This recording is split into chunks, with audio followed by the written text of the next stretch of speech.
یہ انداز جو ہے بڑا ایک چیلنجنگ سا انداز ہے، اور اس کا بھی جو پس منظر ہے پہلے آپ اس کو سمجھ لیجئے۔ نفسیاتی طور پر انسان کو اپنی خطا کا احساس ہو گیا، یہ بھی احساس ہو گیا جو میرا فرض تھا میں ادا نہیں کر رہا ہوں، مجھے ادا کرنا چاہیے، لیکن اب شیطان اگلا حربہ آزماتا ہے۔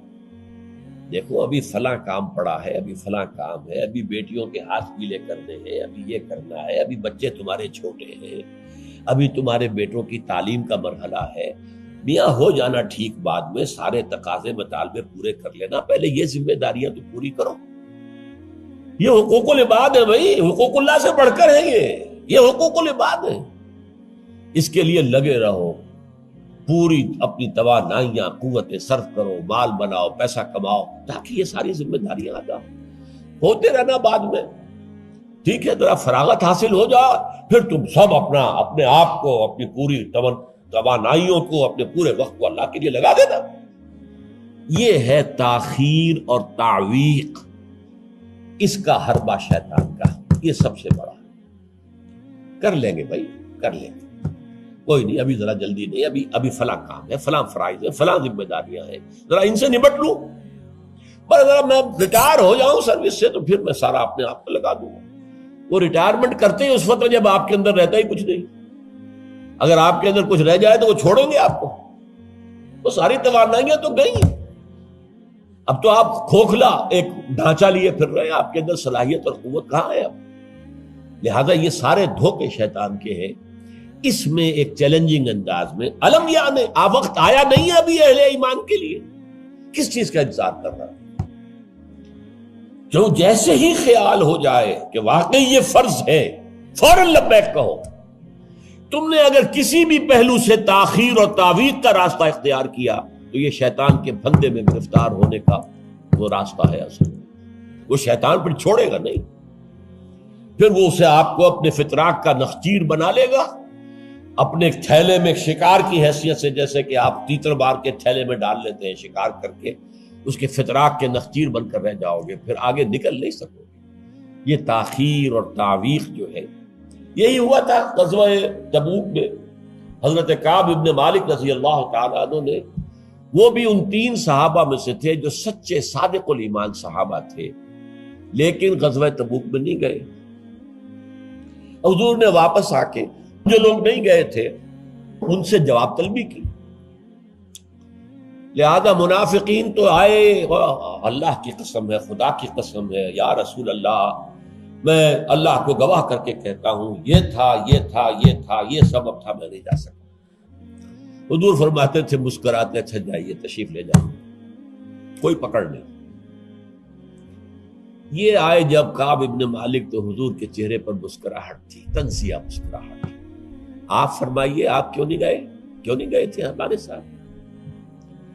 عرض کیا حضور میرے پاس بھی زبان ہے، میں بھی جھوٹ بول سکتا ہوں، لیکن آج میں جھوٹ بول کر آپ کی گرفت سے، آپ کی سرزنش سے اپنے آپ کو بچا لوں گا، لیکن قیامت میں کیا کروں؟ خدا کی قسم جتنا صحت مند میں اس زمانے میں تھا اتنا صحت مند کبھی نہیں رہا، یعنی کوئی بیماری مجھے آج نہیں لاحق نہیں تھی، اور جتنا فارغ البال میں اس زمانے میں تھا، ہر چیز میرے پاس تھی، اتنا فارغ البال میں کبھی نہیں رہا۔ لیکن حضور میرے نفس نے مجھے پٹی پڑھائی کہ حضور تو جائیں گے نا 30,000 کا لشکر لے کر، تو اس کی تو ایک خاص رفتار ہوتی ہے، تیز رفتاری سے تو نہیں جا سکتا، اور تمہارے پاس ہے بڑی مضبوط تکڑی اونٹنی ہے، تمہاری جو ناقہ ہے تمہاری وہ تو بہت جو ہے قوت والی ہے، لہذا ابھی 2-3 دن چلنے دو لشکر کو، پھر تیزی کے ساتھ دوڑا کر اپنی اونٹنی کو جا کے مل جانا۔ ہر روز صبح مجھے یہی نفس جو ہے پٹی پڑھاتا رہا کہ اچانک ایک دن میں نے محسوس کیا کہ اب تو چاہے میں کتنا ہی تیز دوڑ لوں آپ کے ساتھ نہیں مل سکتا، بس میں رہ گیا بیٹھ، اب جو صدا دوں۔ یہ ہے تاخیر و تعویق۔ انہیں سزا دی گئی، مقاطعہ، کوئی شخص اس سے بات نہ کرے۔ 3 صحابہ کا معاملہ ہے، یہ سورہ توبہ کے اندر تفصیل سے آیا ہے، اور صحیح بخاری کی طویل ترین احادیث میں سے پڑھنے کے قابل ہے کہ انہوں نے کیسے بیان کیا اپنے پورے معاملے کو۔ یہ نفس کیسے دھوکہ دیتا ہے؟ ابھی چند دن اور مدینے کے اندر اپنے نخلستان کی ٹھنڈی چھاؤں کے اندر آرام کر لو، چند دن اور، بھائی جانا ہے، بہت دور جانا ہے، تبوک جانا ہے، کوئی یہ 2 دن میں تو نہیں پہنچ جائے گے حضور، پھر دوڑ کر پکڑ لینا، ساتھ چل مل جانا۔ یہ دھوکہ شیطان کا، یہ دھوکہ نفس کا، یہ ہے الم یأن للذین آمنوا ان تخشع قلوبہم لذکر اللہ وما نزل من الحق۔ یہ سب کچھ تم نے 15 آیتیں اگر سورہ حدید کی پڑھ کر بھی تم نے اپنی گردن نیچے کر کے اپنے دل کو نہیں ٹٹولا تو اور کون سی ہدایت آئے گی، کہاں سے آئے گی؟ 15 آیتیں سورہ حدید کی پڑھ کر بھی، تو کیا ابھی وقت نہیں آیا اہل ایمان کے لیے؟ کس کا انتظار ہے؟ کس چیز کا انتظار ہے؟ الم یعن للذین آمنوا ان تخشع قلوبہم لذکر اللہ وما نزل من الحق۔ کیا وقت آ نہیں گیا اہل ایمان کے لیے کہ ان کے دل جھک جائیں اللہ کی یاد میں، اور جو کچھ حق میں سے نازل ہوا، ما نزل من الحق، یہ پورا قرآن الحق، اس میں سے جو یہ آیات نازل ہوئی ہیں یہ تم نے ابھی سن لی ہیں، پڑھ لی ہیں، اس کے سامنے بھی دل نہیں جھکیں گے تو کب جھکیں گے؟ اس پر بھی اگر دل نہیں پگھلے تو کب پگھلیں گے؟ اس پر بھی اگر دل میں کوئی عزم اور ارادہ پیدا نہ ہوا کہ اپنی جان لگا دینی ہے، کھپا دینی ہے، ان صلاتی و نسکی و محیایا و مماتی للہ رب العالمین، اس پر بھی نہیں ہوا تو کب ہوگا؟ اور کون سی ہدایت آئے گی؟ فَبِأَيِّ حَدِيثٍ بَعْدَهُ يُؤْمِنُونَ، اس قرآن کے بعد اور کون سی چیز کے یہ منتظر ہے جس پر یہ ایمان لائیں گے؟ الم یعن للذین آمنوا ان تخشع قلوبہم لذکر اللہ وما نزل من الحق۔ اور جیسا کہ میں نے تمہیدی جو میرا بیان تھا ان صورتوں کے بارے میں، اس میں عرض کیا تھا ان میں اہل کتاب سے خطاب نہیں ہے، اہل کتاب کو نشان عبرت کے طور پر پیش کیا گیا۔ دیکھو مسلمانوں، تم سے پہلے بھی ایک امت تھی، معمولی امت نہیں تھی، وہ امت جسے قرآن سند دے رہا ہے 2 دفعہ سورہ بقرہ کے اندر صرف، یا بنی اسرائیل اذکروا نعمتی التی انعمت علیکم وانی فضلتکم علی العالمین، اے بنی اسرائیل یاد کرو میرے اس احسان کو جو تم پر ہوا، میں نے تمہیں تمام جہان والوں پر فضیلت دی تھی۔ وہ قوم، وہ امت، امت موسیٰ، اس امت کو کتنی کتابیں دی گئی، تورات انہیں دی گئی، زبور انہیں دی گئی، انجیل انہیں دی گئی، امت تو ایک ہی ہے یہ۔ حضرت مریم اسرائیلی نہیں تھی کیا؟ تو چاہے باپ حضرت عیسیٰ کا کوئی نہیں ہے لیکن وہ حضرت مریم کے بیٹے ہیں، اسرائیلی، یہ اسرائیلی نبوت ہے جو چلی آ رہی ہے، حضرت موسیٰ اور ہارون سے شروع ہوئی ہے 1400 برس قبل، اور حضرت عیسیٰ اور یحییٰ پر آ کر ختم ہوئی ہے۔ یہ سلسلہ نبوت کا، سینکڑوں نبی آ گئے 1400 برس میں، تو آپ اندازہ کیجئے اتنی بڑی امت، لیکن اس کا حال کیا ہوا؟ وَلَا يَكُونُوا، دیکھو نہ ہو جائیں یہ اہل ایمان بھی كَالَّذِينَ أُوتُوا الْكِتَابَ مِن قَبْلُ، ان لوگوں کے مانند جن کو کہ کتاب دی گئی تھی ان سے پہلے، فَطَالَ عَلَيْهِمُ الْأَمَدُ، تو جب ان پر ایک طویل مدت گزر گئی، فَقَسَتْ قُلُوبُهُمْ، تو ان کے دل سخت ہو گئے۔ اس کا نقشہ کھینچا گیا سورہ بقرہ میں، ثم قست قلوبکم فہی کالحجارۃ او اشد قسوہ، دیکھو اے بنی اسرائیل، اے یہودیوں، اس کے بعد تمہارے دل سخت ہوتے چلے گئے، بدکاری سے، غلط کاری سے، دنیا پرستی سے، شہوت رانی سے، زر پرستی سے دل سخت ہوتے چلے جاتے ہیں۔ حضور نے فرمایا جب انسان ایک گناہ کرتا ہے دل کے اوپر ایک داغ پڑتا ہے، اگر توبہ کرے گا تو صاف ہو جائے گا، توبہ نہیں کرے گا پھر گناہ کرے گا، پھر داغ پڑے گا، پھر پڑے گا، پھر داغ پڑے گا، پھر یہاں تک کہ پورا دل سیاہ ہو جاتا ہے۔ اور حضور نے اپنی مٹھی بند کر کے کہا ایسے ہو جاتا ہے، اب اس میں کوئی ہدایت داخل نہیں ہو سکتی، بند ہو گئی۔ اور جب یہ تھیلی بند ہوئی پھر اللہ کی مہر لگ گئی، ختم اللہ علی قلوبہم وعلی سمعہم طبع اللہ علی قلوبہم، اللہ نے مہر لگا دی ان کے دلوں کے اوپر۔ یہ مرحلہ آتا ہے کہ جب کہ فرمایا اب تمہارے دل پتھروں کے مانند، بلکہ او اشد قسوہ، پتھروں سے بھی زیادہ، فَإِنَّ مِنَ الْحِجَارَةِ لَمَا يَتَفَجَّرُ مِنْهُ الْأَنْهَارُ، پتھر تو ایسے بھی ہوتے ہیں جن میں سے چشمے پھوٹ بہتے ہیں. وَإِنَّ مِنْهَا لَمَا يَشَّقَّقُ فَيَخْرُجُ مِنْهُ الْمَاءُ، چٹانوں میں ایسی بھی ہوتی ہیں شق ہو جاتی ہیں ان میں سے پانی نکل آتا ہے. وَإِنَّ مِنْهَا لَمَا يَهْبِطُ مِنْ خَشْيَةِ اللَّهِ، چٹانیں ایسی بھی ہوتی ہیں اللہ کے خوف سے گر پڑتی ہیں. وَمَا اللَّهُ بِغَافِلٍ عَمَّا تَعْمَلُونَ، تمہارے دل ان سے بھی سخت ہو چکے ہیں اور اللہ بے خبر نہیں ہے اس سے کہ جو تم کر رہے ہیں. آج اس امت پر بھی تو 1400 برس گزر گئے، کتنا عرصہ گزرا ہے، اور آج وہی خواہشات ہیں. ہم تو امت محمد میں ہیں صلی اللہ علیہ وسلم، وہ تو شافع محشر ہے، وہ تو ہر امتی کو بخشوا لیں گے تب جا کر راضی ہوں گے. اللہ راضی کرے گا انہیں، وہ راضی اسی وقت ہوں گے جب ہر امتی کو بخشوا لیں گے. سیاں بے کوتوال اب ڈر کاہے کا؟ جب ہمارے سیاں ہمارے شوہر کہہ لے کوتوال بن گئے تو مجھے کس کا ڈر ہے؟ کوتوال ہی کا ڈر ہوتا ہے نا کہ وہ پکڑے گا. سیاں بے کوتوال اب ڈر کاہے کا؟ یہ ہے وہ چیز، امانی، دل کا امانی ہو. سیغفر لنا، ہمیں تو بخش دیا جائے گا، ہماری تو شفاعت ہو جائے گی. بھائی کچھ بھی ہے، ہم کلمہ گو تو ہیں، کچھ بھی ہیں، محمد کے نام لیوا تو ہیں صلی اللہ علیہ وسلم. لیکن یہ قرآن مجید میں یہی ان کا قول نقل کیا گیا تھا. یہود نے کہا تھا نحن ابناء اللہ واحباہ، ہم تو اللہ کے بیٹوں کے مانند ہیں، اس کے بڑے چہیتے ہیں. تو اللہ نے کیا جواب دیا؟ فلما يعذبكم بذنوبكم، پھر اللہ تمہیں سزائیں کیوں دیتا رہا ہے؟ یہ نبوکدنضر کے ہاتھوں تمہیں کیوں پٹوایا؟ ہیکل سلیمانی کیوں برباد کروایا؟ یہ تم 100 برس تک اسیری میں رہے، بیبیلونیا میں، بابل میں، عراق میں، کیوں؟ تمہارا دوسرا جو تھا ہیکل بنایا تم نے، وہ بھی سن 70 میں گروا دیا ٹائٹس کے ہاتھوں.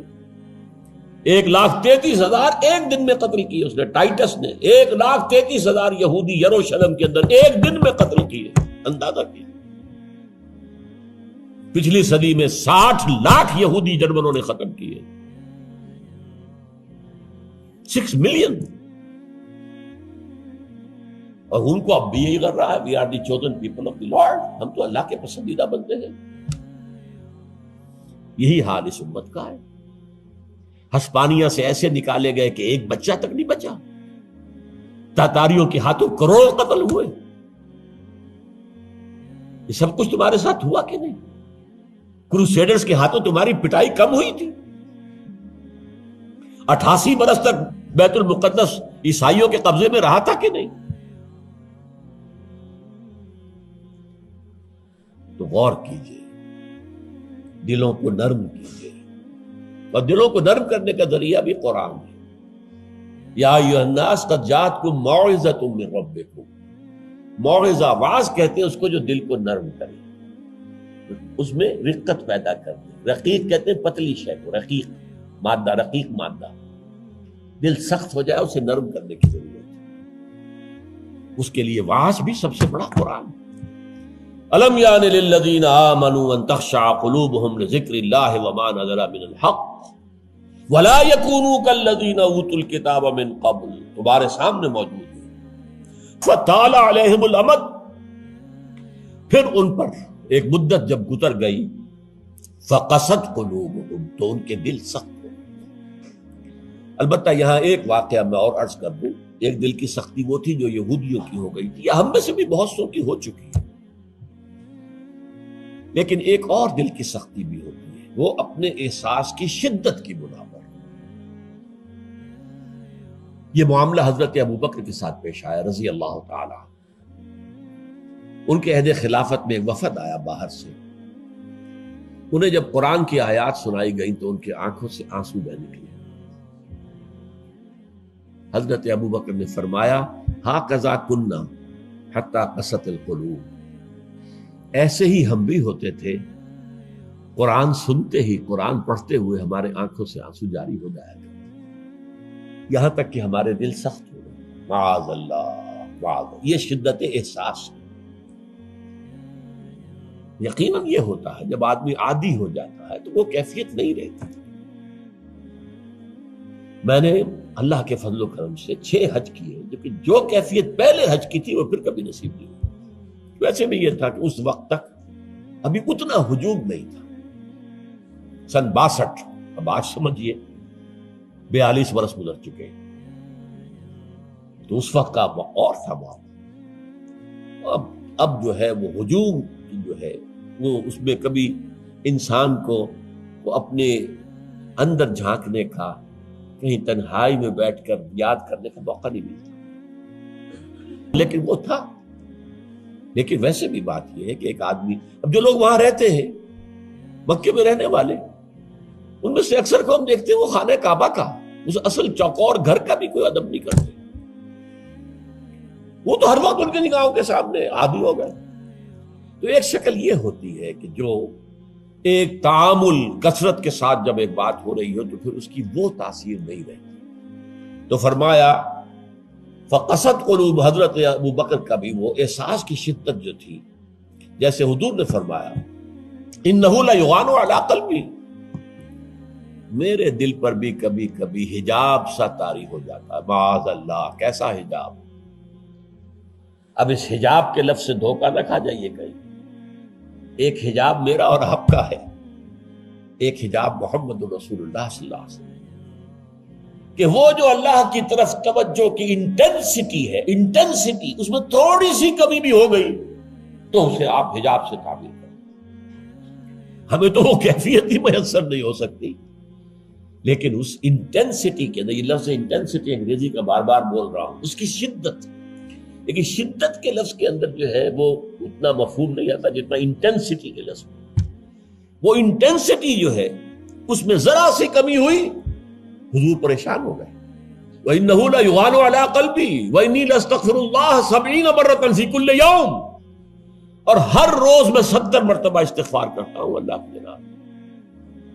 تو کیا آپ گناہ کرتے تھے؟ معاذ اللہ۔ یہ ذرا سی اس توجہ کی شدت میں، انٹینسٹی میں ذرا سی کمی ہوئی، اسے بھی آپ حجاب سے تعبیر کرتے ہیں۔ تو یہی ہے مفہوم حضرت ابو بکر کے اس قول کا۔ لیکن ایک ہے قساوت قلبی، معصیت کی وجہ سے، دنیا پرستی کی وجہ سے، نفس پرستی کی وجہ سے، زر پرستی کی وجہ سے، شہرت پرستی کی وجہ سے، اقتدار پرستی کی وجہ سے، یہ پرستشیں جو ہے یہ جو دل کو سخت کرتی ہیں تو وہ پتھر اور چٹان سے زیادہ سخت ہو جاتا ہے۔ ثم قست قلوبکم فہی کالحجارۃ او اشد قسوۃ وان من الحجارۃ لما يتفجر منه الانہار وان منها لما يشقق فيخرج منه الماء وان منها لما يهبط من خشیۃ اللہ وما اللہ غافل عما تعملون وکثیر منهم فاسقون۔ اب ان میں سے اکثریت جو ہے وہ فاسقوں اور فاجروں پر مشتمل ہے۔